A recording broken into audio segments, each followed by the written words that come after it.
Whenever you're ready. Those of you who know me know that I'm Alice Mayer, and I am a psychiatrist and psychoanalyst in practice for half a century and counting. And I've spent the last several decades trying to transfer what I know from individual models of how human nature works to the world stage, where it's impossible for us to get along with each other. Our socio-political and religious dynamics are just abysmal. We're brilliant, we can fly to Mars, we can invent AI, but we don't know how to talk to each other. If you're different from me, you're stupid, crazy, bad, evil, and I must delete you, ghost you, cancel you, make you go away. And I've been working very, very hard to find ways to help the humankind gain insight so that we can start flipping the script and bring back humanity.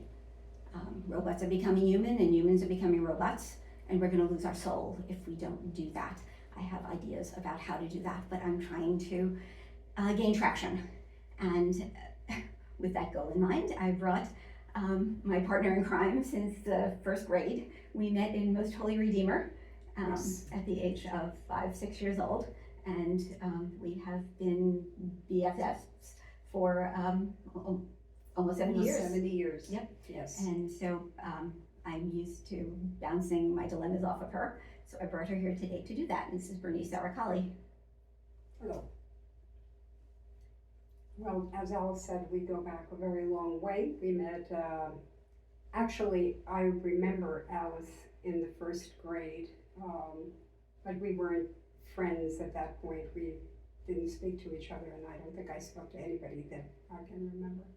In the second grade, however, and I think your mother engineered this, she must have, or unless you did, but I don't know. She asked me to come to your house on Saturday for a play date, and that was great. I was overjoyed. It was like our friend, This is how it happens. Mm-hmm. Now I have a friend, and I think it's Saturday today, and this is just another one of our many Saturdays. So we were together through elementary. We went to high school together. And I think it was really in high school that you realized who you were in a way, and you became in contact with really who you were, what place you could take in this world. And one of the reasons was Miss Basinski. We had a brilliant, this was a Catholic school. It was very Catholic, all known all the time, except for this extraordinary hippie, who I can't understand why they hired her, because she was the antithesis of everything they wanted. And she was the Pied Piper to the girls there. She wore mini skirts, she looked like Joan Baez, she played guitar, and she was a brilliant math teacher. And so a lot of Alice's your problem-solving prowess developed in geometry class in sophomore year, where she would challenge us with these amazing proofs. You had to come up with proofs, and I enjoyed them. I was pretty good at them. But she would always have the brain buster proof, the bonus proof thing. And that night, Alice would call me, and I'd be on my princess phone like this, going, sounds good. And Alice would just keep talking and talking about, you can do this, and then you can go to that, and then if we do this here, then this does that, and then, and until either she had the proof, or the next morning, she woke up, she said, yeah, I dreamed the solution, which happened, I think, more often than not. Yeah. That the solution, we were talking, and then you go to sleep, and then you'd have the solution. So it was that kind of thing that happened, and I totally enjoyed it. I felt very brilliant and purposeful. I felt that I was really part of this. And then I did not do as well on the test. but I was very good. I was very good. But Everyone else was calling their friends to talk about their new boyfriends. I was Yeah, calling no. her up to say, I dreamed the solution to a math prize problem. It was wonderful. It was kind of wonderful, and many other things. But that was sort of the problem-solving impetus there. And the fact that you could take a challenge, and the fact that you knew your brain could push it. Because I don't think there was anybody else who did that. Later on, much later on, like when we had a reunion, I discovered that there were other girls who were, you know, they had very successful careers. I forget her name, you know, and brilliant and doctorates, and you know, and I said, really, you? Oh, okay. But at that point, yeah, it was what you did. How unusual it was, I didn't know. Yeah. But it Yeah. was unique in high school, in our high school. Absolutely. It was also my first experience of the analytic process. I had a transference neurosis to Diane Dazinski, and I used you as a kind of therapist slash, you know, alter ego, somebody to keep me regulated. And somehow it helped me realize that problem solving was my passion. I was good at it. I loved it. And it felt weird. I don't, if there's an LGBTQ, I have a different letter at the end. I am in love with solving problems and sharing them with the world. Go figure. Right. And it's that ability to look at the same data that everyone else is seeing. We're all looking at the same data, and you see it totally differently. Yeah. You rearrange it, whether you mush it around, you think of it, you kick it around until it presents itself as the solution. Yeah. And it's that ability that is your genius, it sets you apart there and makes you able to do this. Yeah. I think the problem with that geniuses have always had is that everybody thinks they're just fucking nuts. Because they still cannot see what you see. Yeah. And to make someone see it takes a lot of time. Yeah. And takes a lot of different proof. Yes. Yeah. Shelley said, and so it's that. But it's thrilling when it happens. Yeah. It's thrilling when you interpret something and you put it in. I said, yeah, you know, I don't know. Really? It fits. It's like putting together a jigsaw puzzle, and you can't believe that it went together. Mm-hmm. You Yeah. know? Yeah. That's what I spend all of the time doing. And you know, thank you for using the word genius in a sentence appropriately. It's one of the problems is that, you know, we don't, the word is forbidden. If I try to use the word in a sentence, I might as well say the N-word. People, you can't say that.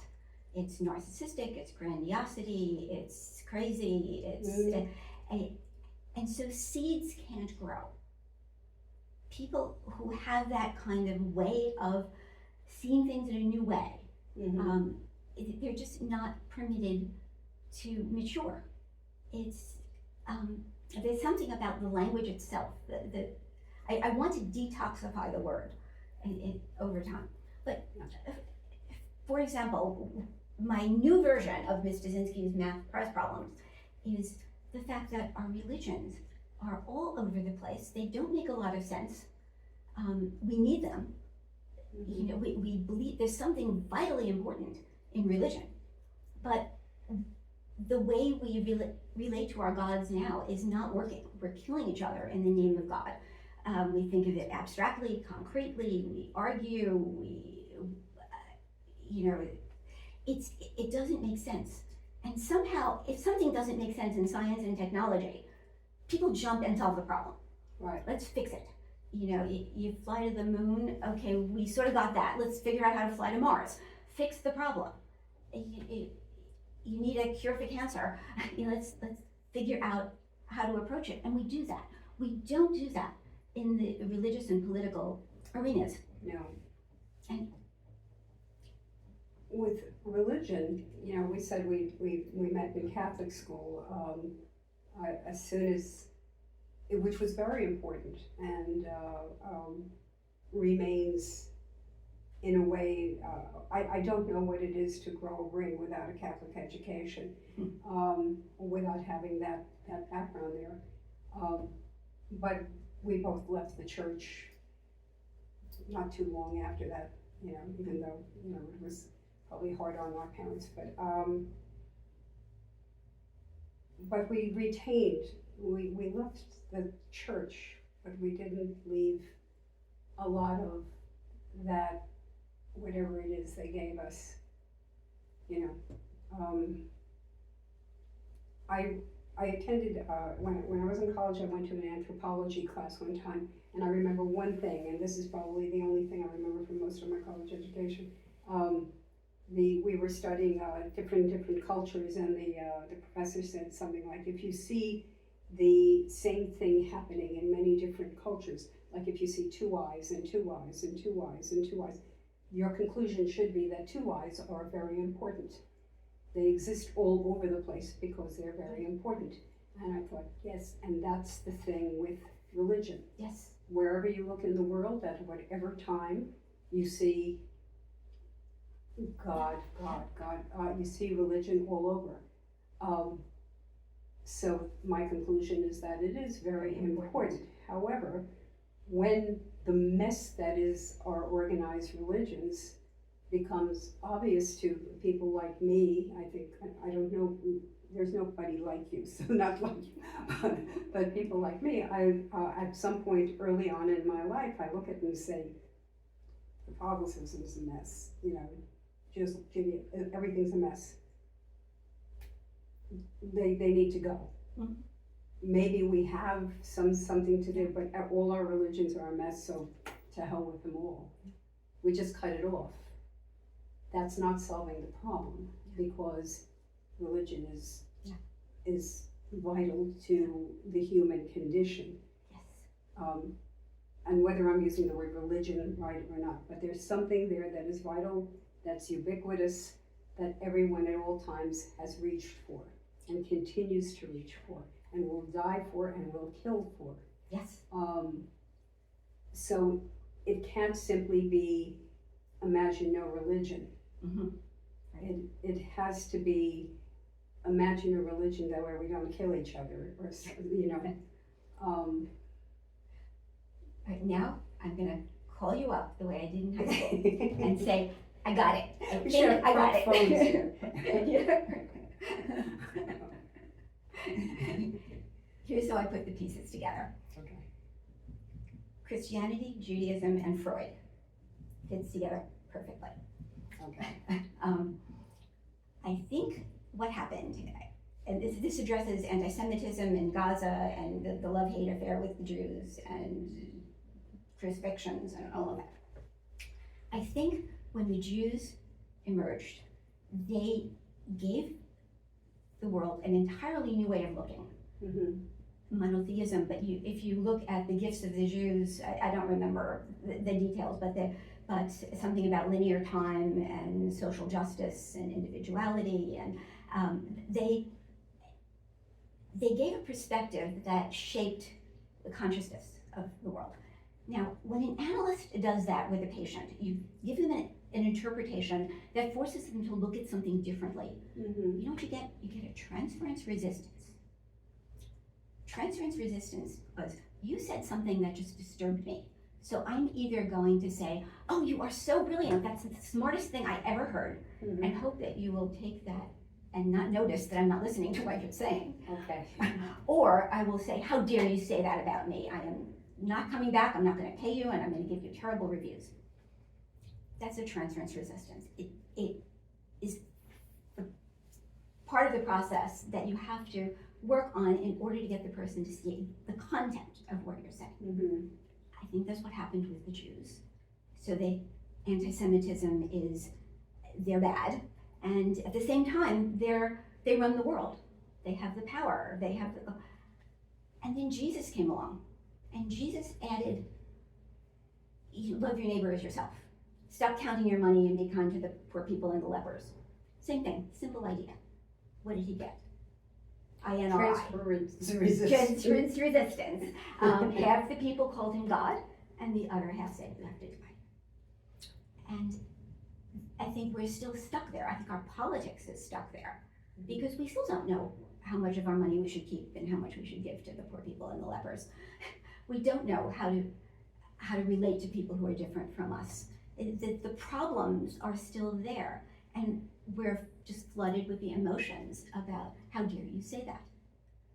And I think if we can just figure out a way to learn how to listen to one another, we can solve the problem that caused the transference resistance. And then, Well, I don't, transference resistance makes sense here, but sometimes don't you think transference resistance is essential to your survival as an individual? If you come and tell me, well, look, I've got you, this is the reason you do this, this, this, and this. I mean, I've resisted like crazy any attempt to interpret me. We could talk about that for a long time. That's why I love you. Because part of me doesn't want to be interpreted. Don't interpret me. Yes. I don't want to understand me. I want to be me. And I just feel that in so many different ways that that when I come near it to something that could assimilate me in some way, I feel danger. I feel fear. And I think when you come from one religious base and you tell another religious base, well, you're very nice people, but you've got that wrong. I've got a better idea. Not gonna work. What's religion but a bunch of rules? Each and every one of them is a bunch of rules, and very often it's those rules. It's the ritual that is important. And now you want to tamper with my rules. And I don't see, that's where I say, okay, get rid of religion because we can't solve that problem. Yeah. Yeah, you're right, identity. Yeah. I think as we developed as a species, our identities have become, I don't know, harder to morph into something else. You're right, we're holding on to our identities for dear life, and we need to. It's not that we shouldn't do it, but there needs to be a slow, it literally is brain wiring. Neuroplasticity is a thing. Right. Fight or flight is what we're programmed to do. They added freeze and fawn, but if you're different from me, I have to make you go away. Right. Right. And how can I exist if you also exist? But if we ask that question together, it's a new question. It's a new problem. That's the thing. That's it right there. And which is why when you do bring opposites together, very often it's so wonderful and surprising, and it makes the last story on the news that look, here are two people and they didn't kill each other for 5 minutes. They talked, and it's so heartwarming. And you say, yeah, but next week, that's the thing, that people will bridge that divide quite easily themselves one-on-one. But how do you make groups want to do it? Especially when so many of these groups are steered by vested interest. Yeah. It has to be a tidal wave of a grassroots movement where young people who I think are really struggling to figure out how to exist in the world can just an uncancel culture. Just stop the blocking, ghosting, deleting, unfriending, and say, who are you? I would love to get rid of my field, trash it altogether, because all we're doing is go to a shrink and I have to give you a diagnosis and charge you money so I can fix you, which is not happening. We're not good at it, we can't do it. Yes, certain mental illnesses, you can do that. Right. But people who are struggling with who they are, how to live in the world, they don't need a therapist. They need a village. They need people who will try to get them and challenge them appropriately in a way that they can hear a little at a time, empathize. Do you think that's happening online a little bit? I mean, I'm not online at all. I'm the other thing that I protect myself from. But I hear, about young people when they talk about whether it's TikTok or whatever. They talk about their own problems. They talk about, and they create kind of communities. And sometimes these are like really bogus, but it's still a community. And it's still a place where you say, I do this, I whatever, I'm this, I'm that, and you can be too, and people get together, and it seems like they're struggling to find a safe place to be as weird as you want to be. They want to. I'm on TikTok, and I've got a bunch of people. I spoke to someone just an hour ago, a young man, 30 years old, who found me on TikTok, and we had a marvelous conversation. They're looking for this. They're looking for, he's doing work on eye contact and the importance of eyes, and we're losing our eyes. Even Zoom, you're looking at the camera and you're not looking in the eyes of the person. Well, again, it's safety. It's that safety thing. Yeah, but yes. But I think if we could find the right, in analysis, you can say the same thing over and over a million times and it hits home one day. You have a good analytic hour and you get insight and you get a light bulb and then change happens. I'm looking for that light bulb and I want to turn it on before I hit dementia. And that's kind of where I'm, trying to figure out how to do that. Yeah, and there's the rub. In analysis, it's the transference resistance and the transference neurosis that causes change. That's where the genius word comes in. That's where being a leader. I mean, Trump called himself a very stable genius. I think he's right. He changed the world around I want to do that too, but I can't be Trump. As much as I would love to. I'm that shy little girl who cried for a year in first grade. I don't know how to, call attention to this perspective in a way that's not just, one of many, because from that perspective, I don't want to take away other people's identities and say mine is better. But I want to get people to say, huh, really? And have it reach a tipping point, and that's. And well, what is the thing? If you don't want to tell people how to live, how to be, you don't have to change. Then what is it you want from them? What would your ideal group be? The first thing that comes to mind is the coexistence of abstract and concrete. That's what I'm good at. I can morph back and forth between the abstract and the concrete seamlessly. There's a reason for that, which is a different story.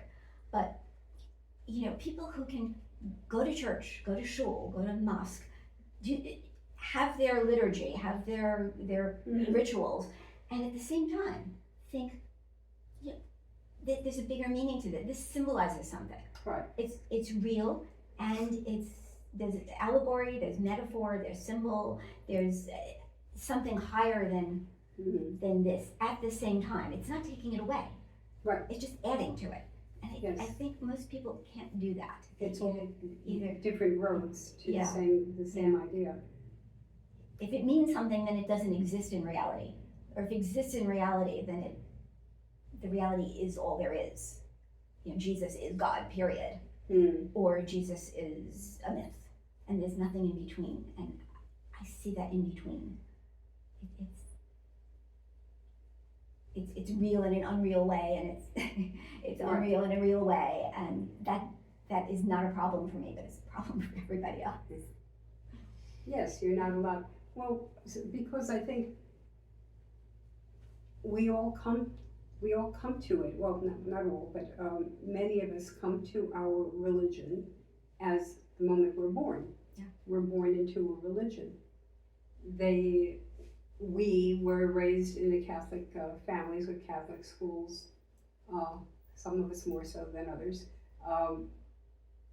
But you were taught from the very beginning. We had the Baltimore Catechism. I can still say the first page.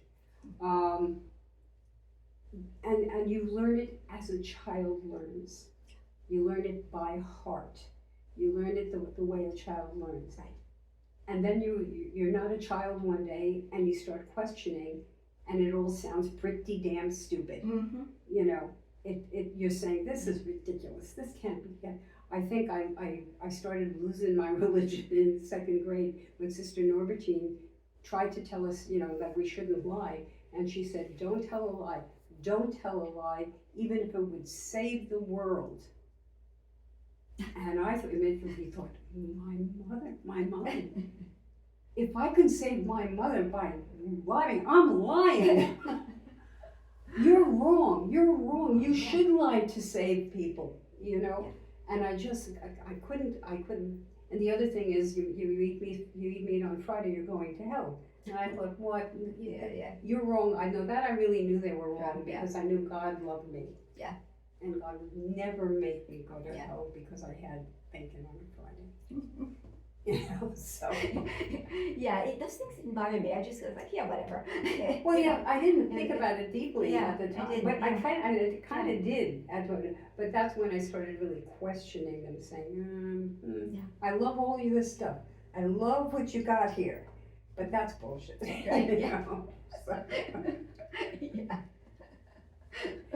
yeah, but so when we learn it as a child, some people never get beyond that. Mm-hmm. And even though they're grown Right. and they have families and they're part of communities, they still believe that I must believe it as a child, you know? Yeah.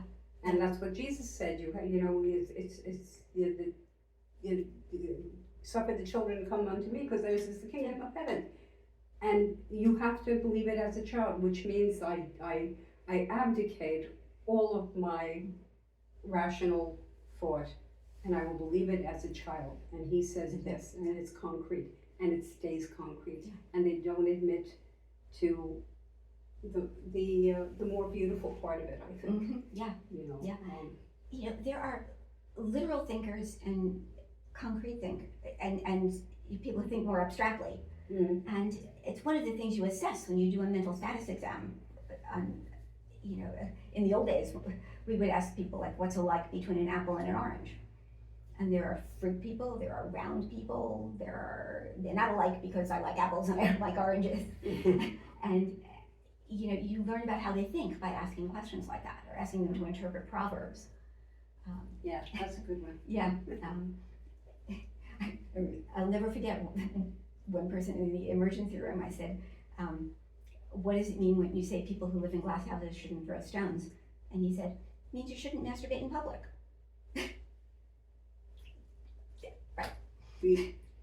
So true. To diagnose that one. but a lot of religion is that, the moving between the abstract and the concrete, and different people will hold on to one or another depending on Yeah. how they think, and others will just shrug it off and say it's just, you know, it's magical thinking. But we Yes, need the I magic. We think need the magic. Catholics could have held me if they didn't treat me like a child well up into the 12th grade. If somewhere in high school they had said, now we're going to talk grown-up religion. Mm. Okay? Yeah. And then treated me with more respect than did. But we had sweet nuns. We had horrible nuns, but we had some sweet nuns, like Yeah. Sister Pulcheria, Oh my God. who was, I remember Pulcheria, oh my God. And who was very sweet and kind, but was so dumb.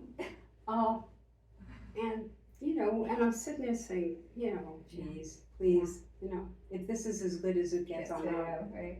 Yeah.